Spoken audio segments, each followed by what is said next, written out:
வணக்கம். இன்னைக்கு வீடியோவில் அடுத்த 6 மாதம் நம்ம வாழ்க்கை எப்படி போகும், நம்மளோட வாழ்க்கையில என்னென்ன ஏற்றங்கள், முன்னேற்றங்கள், மாற்றங்கள் கிடைக்கும், நிறைய அதிர்ஷ்டங்கள் கிடைக்குமா, ரொம்ப நாளாக வாழ்க்கையில சிக்கல்லையும் பெரிய பெரிய வேதனைகள்லையும் எந்த முயற்சியிலையும் வெற்றி பெறாமையும் கடனை கட்ட முடியாமையும் பெரிய அளவிலான கவலையில குடும்பத்தோட ஆதரவு கூட இல்லாம, ஒத்துழைப்பு இல்லாம, குடும்பம் என்னை மதிக்கலைங்கிற நிலைமையிலெல்லாம் இருந்த ராசிக்கு அடுத்த 6 மாசம் எப்படி இருக்குன்னு இந்த வீடியோல பார்க்க போறோம். அது எந்த ராசி அப்படின்னு பார்த்தோம்னா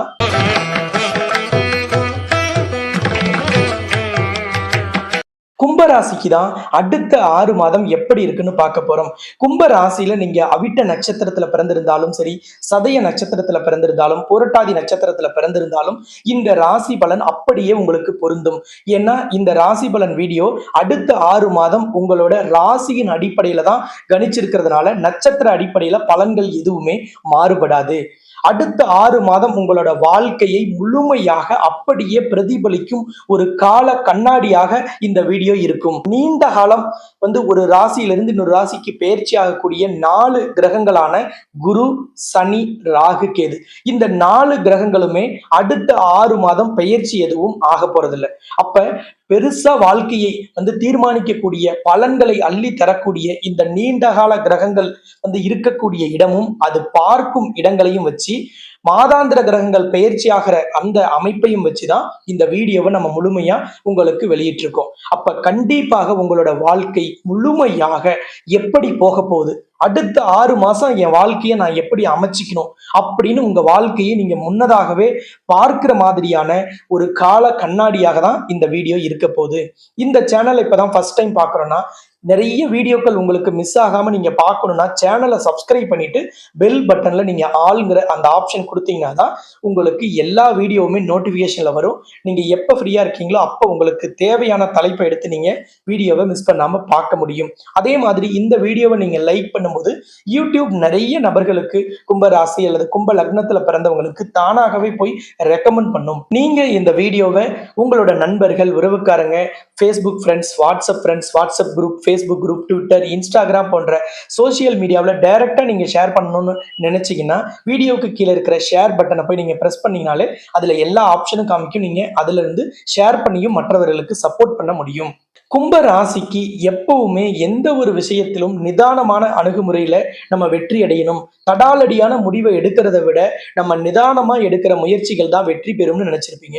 கடந்த 2.5 வருஷமா ஜென்மச்சனியில பாடாப்பட்ட நீங்க இப்ப ஜென்மச்சனி விலகிய இந்த நேரத்துல நம்ம வாழ்க்கையில நடக்காத விஷயங்கள், இவ்வளவு நாள் கிடைக்கல அல்லது தாமதமாச்சு, கடன் கட்ட முடியல அல்லது தொழில பெரிய வளர்ச்சி இல்லை, முடக்கமா இருக்கு, வியாபாரத்துல முன்னேற்றம் இல்லை அல்லது எந்த வயசுல எந்த துறையில இருந்தாலும் ஒரு பெரிய விஷயங்கள் எதுவுமே பாசிட்டிவா நடக்கலைன்னு நினைச்ச உங்களுக்கு எல்லாம் அடுத்த 6 மாதம் பொன்னான காலம்னு சொல்லலாம்.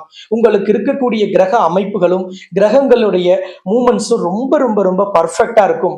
இந்த 6 மாசத்தை பர்ஃபெக்டா பயன்படுத்துற கும்ப ராசிக்காரங்க லைஃப்ல செட்டில் ஆயிடுவாங்க. இந்த ராசி பலன் கும்ப லக்னத்தில் பிறந்தவர்களுக்குமே பொருந்தும். கும்ப ராசிக்கு யோகாதிபதி யார் அப்படின்னா துலாம் ராசியின் அதிபதியான சுக்கிரன். எப்பெல்லாம் உங்களுக்கு தயக்கமா இருக்கீங்க, எப்பெல்லாம் தடுமாறுகிறீர்களோ, எப்பெல்லாம் ஒரு விஷயத்துல முடிவெடுக்க முடியாம நீங்க தத்தளிக்கிறீங்களோ அப்பெல்லாம் நீங்க உங்களோட யோகாதிபதியான சுக்கிரனை ஆக்டிவேட் செய்யுங்க. சுக்கிரனை மனதார பிரார்த்தனை செய்யும் பொழுது, வழிபாடு செய்யும் பொழுது உங்களுக்கான எல்லா விதமான வெற்றிகளும் கிடைக்கும். உங்களுக்கு நல்ல பாதை புலப்படும். காலையில எழுந்திரிச்ச உடனே எந்த ஒரு காரியத்தையும் தொடங்குறதுக்கு முன்னாடி அன்றாடம் காலையில எந்திரிச்சு ஜெய் மகாலட்சுமின்னு நீங்க சுக்கிரனை நினைச்சு நீங்க மனதார நீங்க பிரார்த்தனை செஞ்சுட்டு அந்த நாளை தொடங்குங்க. அந்த நாள் உங்களுக்கு அற்புதமா இருக்கும். வரா கடனை வசூல் பண்ண போறோம், ஒரு புதுசா ஒரு ஆர்டர் எடுக்க போறோம், இன்டர்வியூக்கு போறோம் அல்லது ஒரு போட்டியில கலந்துக்க போறோம், ஒரு முக்கியமான எந்த ஒரு வேலையை செய்ய போறனாலும் அந்த நேரத்துல மனசுல ஜெய் மகாலட்சுமின்னு சொல்லிட்டு மகாலட்சுமியை மனதார பிரார்த்தனை செஞ்சுட்டு போங்க. உங்களுக்கு அந்த விஷயத்தில் யோகம் கிடைக்கும், வெற்றி கிடைக்கும், தடைகள் விலகும், தாமதங்கள் குறையும். உங்களோட எந்த காரியத்துல உங்களுக்கு யோகம் வேணும்னு நீங்க நினைக்கிறீங்களோ அதுக்கு நீங்க எப்பொழுதுமே ஜெய் மகாலட்சுமின்னு சொல்வது அவசியம்.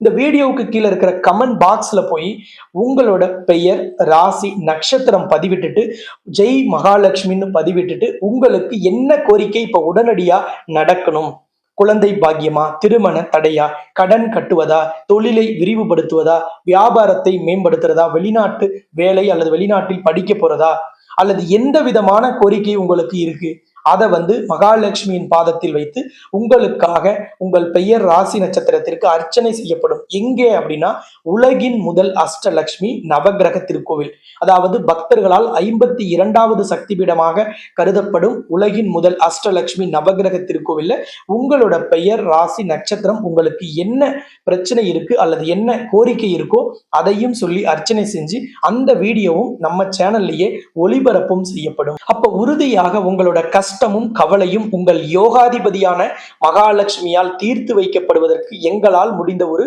இனிஷியேட்டிவை நாங்க எடுக்கிறோம். அப்ப நீங்க கமெண்ட்ல போய் ஜெய் மகாலட்சுமின்னு போட்டுடுங்க. அடுத்தது உங்களோட பெயர் ராசி நட்சத்திரம், உங்களுக்கு என்ன கோரிக்கை இருக்கு அதை மறக்காம பதிவிடுங்கள். இப்ப உங்களோட கிரக அமைப்பு கும்பத்துக்கு எப்படி இருக்கு அப்படின்னா, கும்ப ராசிக்குள்ள ராகு இருக்கார். கும்ப ராசியின் அதிபதியான சனி குருவின் வீடான மீன ராசியில் உங்க ராசிக்கு 2ஆம் இடத்துல இருக்கார். 5ஆம் இடமான மிதுன ராசியில் குரு பகவான், 7ஆம் இடமான சிம்ம ராசியில் கேது பகவான். இதுதான் இப்ப இருக்கக்கூடிய கிரக அமைப்பு, இந்த நீண்ட கால கிரகங்கள். இதுல குரு 5ல் இருக்கிறது பெரிய அளவிலான வெற்றியை தரும். ஏன்னா குரு தனகாரகன், சுப நிகழ்ச்சியை நடத்தக்கூடியவர், குழந்தை பாக்கியத்தை தரக்கூடியவர், விஐபிகளின் அறிமுகத்தை தரக்கூடியவர், நமக்கு நல்ல நபர்களோட அறிமுகத்தினால் வெற்றியை தரக்கூடியவர், பெரிய அளவிலான பண புழக்கத்தை தரக்கூடியவர், பூர்வீக சொத்துக்களை தரக்கூடியவர், குலதெய்வத்தில் நீங்க போய் வழிபாடு செய்வதற்கும், குலதெய்வத்திடம் ஏதாவது வேண்டுதல் வைத்திருந்து அதை நிறைவேற்ற முடியாமல் ஏதாவது ஒரு தடை வந்ததுன்னா அதையும் சரி செய்து தரக்கூடியவர். அப்ப கண்டிப்பாக 5ல குரு இருப்பது எந்த ராசிக்குமே விசேஷம். ஏன்னா 5ல குரு கெஞ்சினாலும் கிடைக்காதுங்கிறதா ஜோதிட பழமொழி. அப்ப 5ஆம் இடமான மிதுன ராசியில் குரு அமர்ந்திருக்கும் பொழுது அவர் அங்கிருந்து தன்னுடைய 9ஆம் பார்வையால் உங்க ராசியை பார்க்கிறார். அப்ப உங்க ராசிக்கும் குரு பார்வை கிடைக்குது. குரு ராசியை பார்க்கும் பொழுதெல்லாம் உங்களுக்கு விஐபிகளின் அறிமுகம், பெரிய நபர்களின் அறிமுகம், நமக்கு இவங்களெல்லாம் சந்திக்க முடியுமா அல்லது இவங்களெல்லாம் சந்திச்சா நம்ம தொழில், வேலை, வியாபாரத்துல அல்லது நம்ம வாழ்க்கையில ஒரு மாற்றம் வரும்னு நீங்க நினைத்த நபர்களை நீங்க எளிதில் சந்திக்கும் வாய்ப்பை குரு உங்களுக்கு தருவார். அடுத்தது 2ஆம் இடத்தில் சனி பகவான். சனி உங்கள் ராசிநாதன். அப்ப ராசிநாதன் 2ஆம் இடமான தனஸ்தானத்தில் அமர்ந்தால் உங்களுக்கு வேலையின் வழியாக பண வரவு அதிகரிக்கும். அப்ப இவ்வளவு நாள் வராத இன்கிரிமெண்ட், பதவி உயர்வு, சம்பள உயர்வு, இடமாற்றம், இது எல்லாமே இப்ப கிடைக்கும். தொழில், வியாபாரம், வேலையில எந்த ஒரு தடை இருந்தாலும் நீங்கும். இவ்வளவு நாள் வியாபாரம் நடக்கல, வேலையில பெரிய முன்னேற்றம் இல்லை, வியாபாரம் படுத்துருச்சு அப்படின்னு நினைக்கிறவங்களுக்கு எல்லாம் பெரிய அளவிலான வளர்ச்சியும் முன்னேற்றமும், நீங்க பெரிய அளவில் உங்கள் தொழில் வியாபாரத்தில் வளரும் ஒரு வாய்ப்பை குரு பகவான் ஏற்படுத்தி தருவார். இப்ப அமெரிக்காவோட அதிகப்படியான வரியால் நிறைய தொழில் பாதிக்கப்பட்டிருக்கும். ஆனா நீங்க இத பத்தி கவலையே பட வேண்டாம், இது தற்காலிகமான நிகழ்வு. இது போல 1998ல இதே போல ஒரு பொருளாதார தடையை இந்தியா சந்திக்கும் பொழுது இந்தியா பெரிய அளவுல பாதிக்கப்படலை. அதன் பிறகுதான் இந்தியாவோட வளர்ச்சி அசுர வளர்ச்சியா இருந்தது. அதே போல இப்ப இருக்கக்கூடிய இந்த அமெரிக்காவின் பொருளாதார பிரச்சனையினால இந்தியாவின் வளர்ச்சி பாதிக்கப்படாது. ஒரு சில வாரங்களில் உங்களுக்கு பெரிய அளவிலான ஆர்டர்ஸ் கிடைக்கும். எப்படி கிடைக்கும் அப்படின்னா, நீங்க எக்ஸ்போர்ட்ல இருக்கீங்கன்னா உங்களுக்கும் இம்போர்ட்ல இருக்கிறவங்களுக்கு மட்டும்தான் இதனால பாதிப்பு. அப்ப ஏற்றுமதியில இருக்கிறீங்கன்னா ஏற்றுமதியை குறிக்கக்கூடிய கிரகம் யாரு அப்படின்னா ராகு பகவான். அப்ப நீங்க ஏற்கனவே ஏதாவது ஒரு கம்பெனிக்கு உங்களோட ப்ரொஃபைல வேற நாட்டுக்கு நீங்க அப்ளை பண்ணியிருந்தீங்கன்னா இப்போ அந்த ப்ரொஃபைலுக்கான ரெஸ்பான்ஸ் வரும். இப்போ உங்களை பையர் தொடர்பு கொள்வார். நீங்க இப்ப அமெரிக்காவை விட்டுட்டு மற்ற நாடுகளுக்கு உங்களோட ப்ரொஃபைல, உங்களோட ப்ராடக்ட் கேட்லாக நீங்க ஷேர் பண்ணுங்க அல்லது அந்த கண்ட்ரிக்கு நீங்க விசிட் பண்ணுங்க. சூப்பரான ஆர்டர்ஸ் கிடைக்கும். அமெரிக்காவில் நீங்க என்ன லாபத்துல ஒரு தொழில் செஞ்சீங்களோ, என்ன லாபம் உங்க வியாபாரத்துல கிடைச்சதோ அதை விட பன்மடங்கு லாபம் கிடைக்கும். இந்த கண்ட்ரிக்கு இப்படி ஒரு வாய்ப்பு நமக்கு தெரியாம போயிடுச்சே, இவ்வளவு சூப்பரா நம்ம பிசினஸ் பண்ணிருக்கலாமேன்னு நினைக்கிற மாதிரியான ஆர்டர்ஸ் உங்களுக்கு கிடைக்கும். அடுத்தது 7ஆம் இடத்தில் கேது. எப்பெல்லாம் 7ஆம் இடத்தில் கேதுவும் ராசியில் ராகுவும் கோச்சாரத்துல வருதோ அப்பெல்லாம் திருமண தடையில அல்லது உங்க ஜாதகத்துல ராகு கேது தோஷம், சர்ப்ப தோஷம், செவ்வாய் தோஷம் அல்லது குருவோடு ராகு சேர்ந்திருக்கிறது, குருவோடு கேது லக்னத்தில் அல்லது ராசியில் ராகு அல்லது கேது இருக்கிறது, சூரியன் சுக்கிரன் ஜாதகத்துல ஒரே கட்டத்துல இருக்கிறது, அதே போல சூரியன் செவ்வாய் ஒரே கட்டத்துல இருக்கிறது, இந்த மாதிரி ஜாதக அமைப்பு உள்ளவர்களுக்கெல்லாம் திருமண தடை எப்பவுமே இருக்கும். அந்த திருமண தடைக்கு பரிகாரம் செய்யறதுக்கு இந்த கிரக அமைப்பு உங்களுக்கு ரொம்ப ரொம்ப ரொம்ப சப்போர்ட் பண்ணும். திருமணம் ஏற்பட நின்னு போச்சு, பத்திரிக்கை அடிச்சு ஜவுளி எடுத்து மண்டபம் பேசி நின்னு போனவங்களுக்கு கூட அதை பார்த்து நீங்க துவண்டு போக வேண்டியதே இல்லை. அதை விட சிறந்த வரன், அதை விட அற்புதமான வரன் வருது அப்படின்னு அர்த்தம். இந்த காலகட்டத்துல நீங்க ராகுவோடு சந்திரன் இணையும் பொழுது ராகு கேது பரிகாரமோ, செவ்வாய் தோஷ பரிகாரமோ, கலத்திர தோஷம், தார தோஷம் சம்பந்தப்பட்ட பரிகாரங்களை எல்லாம் நீங்க செஞ்சுக்கலாம். பொதுவா கலத்திரக்காரகன் 12 ராசிக்குமே யாருன்னா சுக்கிரன். உங்களுக்கு அவர் தான் யோகாதிபதி. அப்ப சுக்கிரனின் அதிபதியான மகாலட்சுமியின் ஆலயத்தில் இந்த காலகட்டத்தில் நீங்கள் செய்யும் திருமண பரிகாரம், திருமண தடையா இருக்கலாம், திருமண வாழ்க்கையில் சிக்கல், அல்லது உங்களோட வாழ்க்கை துணை பிரிந்திருக்கிறது, நீதிமன்றத்துல விவாகரத்து வழக்கு நடக்கிறது, இது எல்லாமே உங்களுக்கு சாதகமாக முடிவடைவதற்கும் பிரிந்த தம்பதியர் இணைவதற்கும் இந்த மகாலட்சுமியின் ஆலயத்தில் நடைபெறும் சுயம்வர கலா பார்வதி ஹோமம் பெரிய அளவில் உங்களுக்கு வெற்றியை தரும். பார்வதி தேவி தான் இந்த ஹோமத்தை முதலில் பரமேஸ்வரனான சிவபெருமானை திருமணம் செய்து கொள்வதற்காக செஞ்சாங்க. அந்த மூல மந்திரத்தை தான் இந்த ஹோமத்துல நம்ம அடிப்படை மந்திரமா வச்சு செய்வது வழக்கம். அப்படிப்பட்ட சக்தி வாய்ந்த திருமண தடையை, திருமண உறவில் இருந்த சிக்கலை, கணவன் மனைவியிடையே இருந்த கருத்து வேறுபாடை நீக்குவதற்கான கடைசி பரிகாரமாக ஜோதிட சாஸ்திரத்திலும் முன்னோர்களாலும் யோகிகளாலும் சித்தர்களாலும் ஆன்மீக பெரியவர்களாலும் மத குருமார்களாலும் ஃபாலோ பண்ணப்பட்ட இந்த பரிகாரம் தான் உலக பிரசித்தி பெற்ற பரிகாரம். இதுவரைக்கும் 1,00,000 பேருக்கு மேல திருமண உறவில் இருந்த சிக்கலை, தடையை எல்லாம் நீக்கிய பரிகாரம். இத ராகுவோடு சந்திரன் இணைவு பெறும் பௌர்ணமி நாளான செப்டம்பர் 7ஆம் தேதி விடுமுறை நாளான ஞாயிற்றுக்கிழமையில இந்த ஹோமத்தை உலகின் முதல் அஷ்டலட்சுமி நவகிரக திருக்கோவில ஏற்பாடு செஞ்சிருக்காங்க. அந்த ஆலயத்துல நடைபெறும் சுயம்வர கலா பார்வதி ஹோமத்துல கலந்து கொள்ளும் திருமண தடை, திருமண உறவில் சிக்கல், தாரதோஷம், சர்ப்பதோஷம் போன்ற எந்த தோஷம் அல்லது கிரக தோஷங்களால் பாதிக்கப்பட்டவர்களுக்கு உடனடியான பலன் கிடைக்கும். இதுவரைக்கும் பல ஆயிரம் நபர்கள் அதுல பலன் பெற்று இருக்கிறத நம்ம அனுபவமா பார்க்கிறோம்.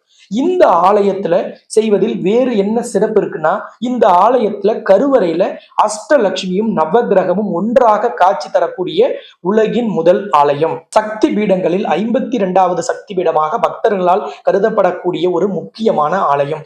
இந்த ஆலயத்தில் அஷ்டலட்சுமியும் நவகிரகமும் ஒன்றாக காட்சி தருவதோடு இல்லாமல் இங்கே ஹோமத்தில் அமர்பவர்களை மகாலட்சுமி முன்னிலையில் அமர வைத்து ஹோம குண்டமும் லட்சுமியின் பார்வையிலும் நவகிரகங்களின் பார்வையிலும் அமைத்து அங்கே ஹோமம் செய்யப்படுவதால் உங்களுக்கு கிரக தோஷங்கள், நான் சொன்ன குரு ராகு, குரு கேது, சூரியன் செவ்வாய், சூரியன் சுக்கிரன் சேர்க்கையோ, குரு சனி சேர்க்கை போன்ற கிரக தோஷங்களையும் நவகிரகங்கள் பார்ப்பதால் நீக்கப்படுகிறது. எந்த தடையும் நீக்கிறதுக்கு, நமக்கு வாழ்க்கையில துன்பத்தை துயரத்தை விலக்குவதற்கு நவகிரகங்களின் நல்லாசி வேணும். அப்ப இந்த ஹோமம் அஷ்டலட்சுமியும் நவகிரகமும் பார்க்கும்படி நீங்க அமர்ந்து ஹோம குண்டம் அமைப்பதால் அங்கே நடைபெறும் ஹோமத்தில் உங்களோட தோஷங்கள், உங்களோட சாபங்கள் எல்லாமே உங்களுக்கு நீக்கப்படும். நவகிரகங்களின் நல்லாசியும் மகாலட்சுமியின் ஆசியும் அஷ்டலட்சுமியின் பரிபூர்ண அருளும் உங்களுக்கு கிடைப்பது ஐதீகம்.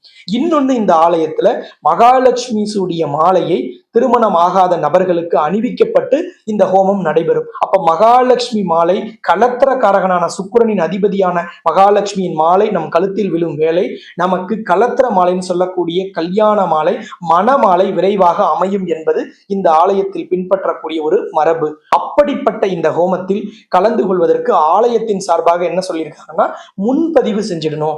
ஏன்னா அங்க ஹோம குண்டத்தை சுத்தி குறிப்பிட்ட அளவுக்கு மட்டும் உட்கார வைக்க முடியும், அதுக்கு மேல இடவசதி இல்லைங்கிறதுனால நீங்க முதல்ல பதிவு பண்ணிடுங்க. ஏன்னா குறிப்பிட்ட அளவுக்கு புக்கிங் வந்த உடனே அவங்க புக்கிங்கை நிறுத்திடுறாங்க. அதனால நீங்க இப்பவே ஸ்கிரீன்ல தெரிகிற நம்பரை தொடர்பு கொண்டு அந்த ஹோமத்துக்கு முன்பதிவு செஞ்சுட்டு வாங்க.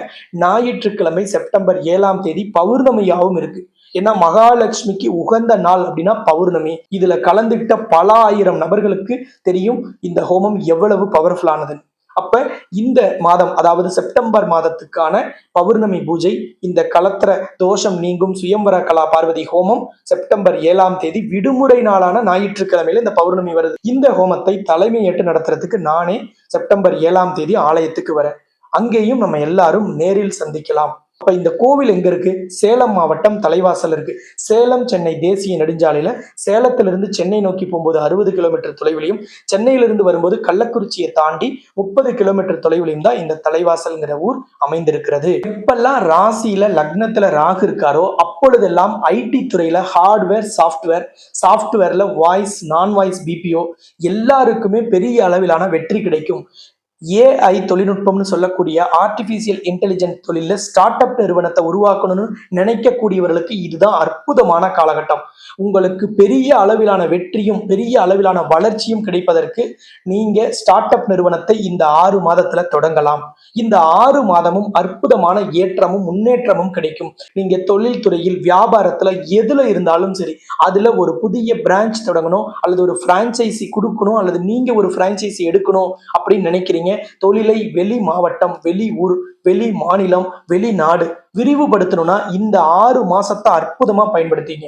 ஏன்னா மாதாந்திர கிரகங்களும் சிறப்பா இருக்கு.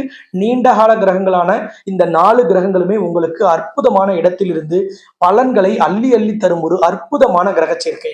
நமக்கு கிரகங்கள் சாதகமாக இருக்கும் பொழுது, கிரக அமைப்புகள் சாதகமாக இருக்கும்போது அதை பயன்படுத்திக்கிறத ரொம்ப ரொம்ப நம்ம கவனம் செலுத்தணும். உங்களுக்கு முறையா சொத்து வரலையா, அல்லது உங்களோட முன்னோர்கள் சொத்துல வேற யாராவது உரிமை கொண்டாடுறாங்களா, அல்லது அக்கம் பக்கத்துல இருக்கிறவங்க தேவையில்லாத வழக்கு போட்டிருக்காங்களா, இந்த வழக்குகள் எல்லாமே இப்ப முடிவடையும். அதே மாதிரி 5ஆம் இடத்தில் குரு இருக்கும் பொழுது கண்டிப்பாக குழந்தை பாக்கியம் கிடைக்கும். குழந்தை பாக்கிய தடை விலகும். குழந்தை பாக்கியத்துக்காக ஏதாவது மருத்துவம் நீங்க பார்த்துக்கணும் அல்லது ஒரு சர்ஜரி பண்ணணும்னா அதையெல்லாம் இப்ப நீங்க செஞ்சுக்கலாம். கௌரவ பதவி வரணும் அல்லது உங்க தந்தை வகித்த பதவி அல்லது உங்களுக்கு பரம்பரையாக வரக்கூடிய மரியாதைகள் அல்லது சலுகைகள், மானியங்கள் ஏதாவது அரசின் வழியாக, தனியார் வழியாக அல்லது ஏதாவது ஒரு ட்ரஸ்டின் வழியா அல்லது ஏதாவது ஒரு ஆலயத்துல எது மாதிரி இருந்தாலும் அது எல்லாமே இப்போ உங்களுக்கு வந்து சேரும். அப்ப இந்த காலகட்டத்தில் அரசியல்வாதிகள் அரசியலில் ஓரங்கட்டப்பட்டிருக்கீங்க அல்லது உங்களுக்கான நியாயமான பதவி கிடைக்கல, எவ்வளவோ உழைச்சும் நீங்க மேல வர முடியலனா இப்ப முயற்சி செய்யுங்க. உங்களுக்கு அருமையான பலன் கிடைக்கும். உங்களுக்கு அற்புதமான வாய்ப்பு கிடைக்கும். அரசியலில் நீங்க நினைத்த இடத்திற்கு வர முடியும். இதே காலகட்டத்தில் கலைத்துறையினருக்கு எப்படி இருக்குன்னா, கலைத்துறையினரை குறிக்கக்கூடிய கிரகமே சுக்கிரன் தான். உங்களுக்கு யோகாதிபதி மற்றும் 4ஆம் இடத்திற்கு அதிபதி. அப்ப கட்டாயமாக கலைத்துறையில் இருக்கக்கூடியவர்கள் சின்னத்திரையோ வெள்ளித்திரையிலையோ அல்லது சோசியல் மீடியாவில் யூடியூப், இன்ஸ்டாகிராம் போன்ற பிளாட்ஃபார்ம்ல நீங்க புதுசா வரீங்க அல்லது அதுல ரொம்ப நாளா இருக்கிறோம், பெரிய ரீச் இல்ல, சப்ஸ்கிரைபர்ஸோ ஃபாலோயர்ஸோ பெருசா கிடைக்கல அப்படின்னு நினைக்கிறீங்கன்னா, புதிதாக கலைத்துறை சார்ந்து யார் எதுல நுழைஞ்சாலும் மகாலட்சுமியின் ஆலயத்துல போய் பௌர்ணமியில மதியம் 1 மணியிலிருந்து 2 மணிக்குள்ள தேங்காய் தீபம் போட்டு வழிபாடு செய்யுங்க. உங்களுக்கு அற்புதமான வாய்ப்புகள் வரிசையாக வரும், உடனடியாக வரும். இல்லத்தரசிகளுக்கு கண்டிப்பாக வீட்டில இருந்த டென்ஷன், டிப்ரெஷன், உங்களை யாரும் புரிஞ்சிக்கல, உங்களுக்கு மதிப்பளிக்கல அப்படின்னு நீங்க நினைச்ச அந்த கவலையும் அந்த வேதனையும் நீங்கிடும். மாற்றுத்திறனாளிகளை பொறுத்தளவில் இந்த காலகட்டத்தில் அரசின் உதவிகளோ தனியாரின் உதவிகளோ உங்களுக்கு கிடைக்கும். விவசாயத்தை பொறுத்தளவில் 5ஆம் இடமான மிதுன ராசியில் புதனின் வீட்டில் குரு பகவான் இருப்பதால் விவசாயம் கண்டிப்பாக வளரும், லாபம் கிடைக்கும். வேலையாட்கள் பற்றாக்குறை நீங்கும். மாணவ மாணவிகளுக்கும் விளையாட்டு வீரர் வீராங்கனைகளுக்கும் உங்களோட கனவு நனவாகும். நீண்டகால ஆசை நிறைவேறும். இந்த 6 மாதம் கும்ப ராசி அல்லது கும்ப லக்னத்தில் பிறந்த சீனியர் சிட்டிசன்களுக்கு எப்படி இருக்கும் அப்படின்னா, 5ஆம் இடத்தில் குரு இருந்தாலே கௌரவ பதவிகள் கிடைக்கும். அப்ப உங்களுக்கு ஏதாவது ஒரு பெரிய நிறுவனத்தில் அல்லது ஏதாவது ஒரு அறக்கட்டளையில், ட்ரஸ்ட்ல அல்லது ஏதாவது ஒரு திருக்கோவில் வளாகத்துல அல்லது குடியிருப்போர் நல சங்கத்துலலாம் உங்களுக்கு கௌரவ ஆலோசகர் பதவி கிடைக்கும். நீங்க ஜஸ்ட் வந்துட்டு போனா போதும், உங்களோட மேற்பார்வை இருந்தா போதும், எங்களுக்குன்னு உங்களை நிறைய நபர்கள் வந்து அப்ரோச் பண்ணுவாங்க. அதன் வழியாக கௌரவ பதவி வரும். உங்களோட மதிப்பும் மரியாதையும் சமுதாயத்திலும் குடும்பத்திலும் உயரும் ஒரு உன்னத காலமாக இந்த காலங்கள் உங்களுக்கு இருக்கும். தொழில்ல மந்தமா இருக்கு, வியாபாரத்துல வளர்ச்சி இல்லை, பெரிய அளவுல எனக்கு தொழில் வளரல, வியாபாரத்துல ஒரு முடக்கமான சூழ்நிலையில இருக்குன்னு நினைக்கிறவங்க எல்லாம் உங்களுக்கு யோகாதிபதியான மகாலட்சுமியை பௌர்ணமி தினத்தில் மதியம் 1 மணியிலிருந்து 2 மணிக்குள் தேங்காய் தீபம் போட்டு வழிபாடு செய்யுங்கள். தொழிலில் அபரிமிதமான வளர்ச்சி ஏற்படும். யூனிட் 1, யூனிட் 2, யூனிட் 3 என்றெல்லாம் நீங்கள் உங்கள் தொழிலை விரிவுபடுத்தும் ஒரு பிரம்மாண்ட வாய்ப்பு கிடைக்கும். கடன் கட்டுவதற்கான வாய்ப்பும் கடன் கட்டுவதற்கான சோர்ஸ் ஆஃப் இன்கமும். ஒரு கடனை கட்டணும்னா அதுக்கு நமக்கு பணம் வேணும். ஒன்று தொழில் வழியா, வியாபாரத்தின் வழியா அல்லது நம்மளோட வேலையின் வழியா வரணும். அல்லது நம்ம கொடுத்த கடன் வந்து நமக்கு திருப்பி செட்டில் ஆகணும். அப்பதான் நமக்கு பணம் கிடைக்கும், கடனை குறைக்க முடியும். அப்ப அதற்கான வாய்ப்புகளையும் வழியையும் காமிக்கும் வேலையை யோகாதிபதியும் பணத்தை குறிக்கக்கூடிய சுக்கிரனும் ஐஸ்வர்யங்களையும் 16 செல்வங்களையும் தரக்கூடிய மகாலட்சுமியை பௌர்ணமியில 1 மணியிலிருந்து 2 மணிக்குள்ள தேங்காய் தீபம் போட்டு வழிபாடு செய்வது உன்னதமான மாற்றத்தை, உறுதியான மாற்றத்தை உங்கள் வாழ்க்கையில் உடனடியாக தரும். அப்படிப்பட்ட இந்த பரிகாரத்தை தவறாமல் நீங்க பௌர்ணமியில செய்யுங்க. இந்த 6 மாதத்துல உங்களுக்கு 6 பௌர்ணமி வரும். அப்ப 180 நாள்ல நம்ம 6 நாளை கடவுளுக்காக ஒதுக்கினால், மாசத்துல 1 நாளை நிச்சயமாக நீங்கள் இறைவனை நோக்கி 1 அடி எடுத்து வையுங்கள். இறைவன் உங்களை நோக்கி 1000 அடி எடுத்து வைத்து வருவார் என்பதுதான் நம்மளுடைய முன்னோர்கள் சொன்னது. அது போலவே உங்கள் பண பிரச்சனையும் சரி, தொழில் வியாபாரத்தில் இருந்த வளர்ச்சி இல்லாத நிலைமையும் அதில் இருந்த சிக்கல்களையும் சரி செய்து கொள்வதற்கு மகாலட்சுமியின் வழிபாடு அவசியம். நீங்க கமெண்ட்ல போய் ஜெய் மகாலட்சுமின்னு பதிவிட்டு உங்கள் பெயர், ராசி, நட்சத்திரம் சொல்லி உங்களோட சிக்கல், உங்கள் பிரச்சனை அல்லது உங்கள் தேவையை நீங்க பதிவிட்டாலும் மகாலட்சுமியிடம் உங்களுக்கு அர்ச்சனை செய்யப்படும். பெயர், ராசி, நட்சத்திரமும் உங்கள் கோரிக்கையையும் சொல்லி அதையும் நம்ம சேனல்லையே நம்ம ஒளிபரப்பும் செய்வோம். எந்த ஆலயத்துல? உலகின் முதல் அஷ்டலட்சுமி நவகிரக திருக்கோவில தான் இந்த அர்ச்சனை செய்யப்படும். இது சக்தி பீடங்களில் 52வது சக்தி பீடமாக பக்தர்களால் கருதப்படக்கூடிய ஒரு உன்னதமான ஆலயம். இன்னொரு சந்தர்ப்பத்தில் நாம் இன்னொரு வீடியோவில் சந்திக்கலாம் என்று கூறி இந்த வீடியோவை நிறைவு செய்கிறேன். இந்த சேனலை சப்ஸ்கிரைப் பண்ணாம இருந்தா சப்ஸ்கிரைப் பண்ணிட்டு பெல் பட்டன்ல ஆல் ஆப்ஷன் கொடுத்துருங்க. இந்த வீடியோ உங்களுக்கு தன்னம்பிக்கையும் தைரியத்தையும் அடுத்த 6 மாதத்தில் வெற்றி பெற்று விடுவோம் என்ற நம்பிக்கையையும் கொடுக்கும் என்று நீங்க நம்பினா லைக் பண்ணுங்க. மற்ற கும்பராசி, கும்ப லக்னத்தில் பிறந்தவர்களுக்கு Facebook, WhatsApp, Instagram, Twitter வழியா ஷேர் பண்ணணும் அப்படின்னா வீடியோவுக்கு கீழே இருக்கிற ஷேர் பட்டன் வழியாகவும் நீங்க ஷேர் பண்ணுங்க என்று கூறிக்கொண்டு நான் உங்களிடமிருந்து விடைபெறுகிறேன். ஜோதிட ரத்னா, ஜோதிட கலாநிதி, ஜோதிட செம்மல், மகாலட்சுமி உபாசகர், ஸ்ரீலஸ்ரீ டாக்டர் ராம் பரிமளம் ஆச்சாரிய குருஜி. நன்றி, வணக்கம்.